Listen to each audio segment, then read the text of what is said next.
অতি চেনা সুর, অতি চেনা একটি গান, যে গান আমাদের ভাষা আন্দোলনকে স্মরণ করিয়ে দেয়, যে গান স্মরণ করিয়ে দেয় ভাষা আন্দোলনের শহীদদের, যারা তাদের তাজা রক্তের বিনিময়ে আমাদের এনে দিয়েছে বাংলা ভাষা। আমরা জানি কি আমাদের এই ভাষা আন্তর্জাতিকভাবে স্বীকৃত। আন্তর্জাতিক মাতৃভাষা দিবস উপলক্ষে বাংলাদেশ অস্ট্রিয়া সমিতি ভিয়েনায় রকমারি ক্লাব মিলনায়তনে রাত 12:01 শহীদদের স্মরণে স্থানীয়ভাবে নির্মিত শহীদ মিনারে এক অনুষ্ঠানের আয়োজন করেন। অস্ট্রিয়ায় নিযুক্ত বাংলাদেশি কনসুলেট মিস্টার গ্রাফ সহ স্থানীয় আওয়ামী লীগ, বিএনপি এবং বিভিন্ন সামাজিক সাংস্কৃতিক সংগঠনের নেতৃবৃন্দ শহীদদের স্মরণে শহীদ মিনারে পুষ্পস্তবক অর্পণ করেন।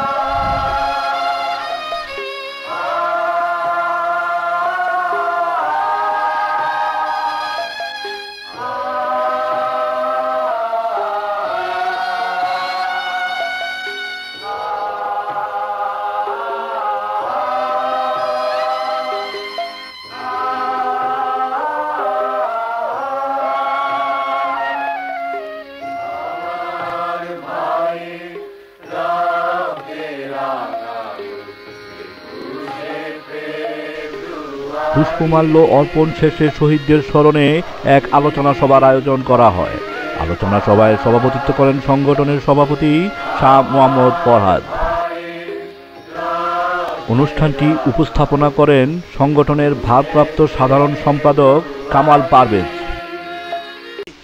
প্রধান অতিথি ছিলেন অস্ট্রিয়ায় নিযুক্ত বাংলাদেশের honorary consular Hell Graf. Pakistan was the language. The language is the soul of every people. And so the language day is important.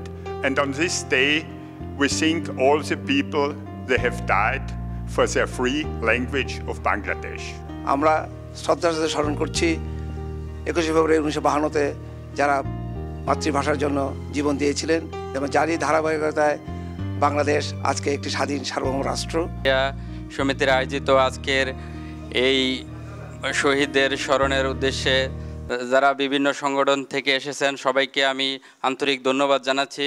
ওই শহীদদের আত্মার মাগফিরাত কামনা করি। আর আমি আশা রাখি আমরা পৃথিবী যতদিন বেঁচে থাকে আমরা এই শহীদদেরকে স্মরণ করব।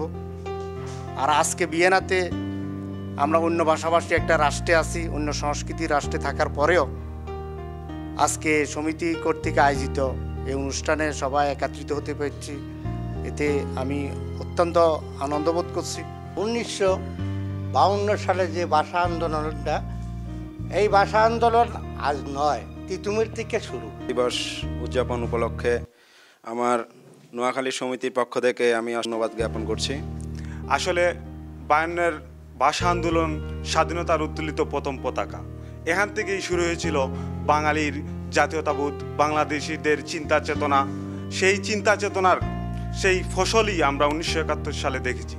তাই আমি সবার কাছে অনুরোধ করব, বিদেশে থেকেও আমরা যে বাঙালিয়ানার সত্তা তথা চিন্তা চেতনা বুকের মধ্যে ধারণ করেছি, সেই চিন্তা চেতনা পরবর্তী প্রজন্মকে আমরা শিখিয়ে তাদেরকে সেই চিন্তা চেতনা লালন করার সর্বদা প্রচেষ্টা চালিয়ে যাব ইনশাআল্লাহ। আমি বাংলার গান গাই, আমি বাংলায় গান গাই, আমি আমার আমিকে চিরদিন এই বাংলায় খুঁজে পাই।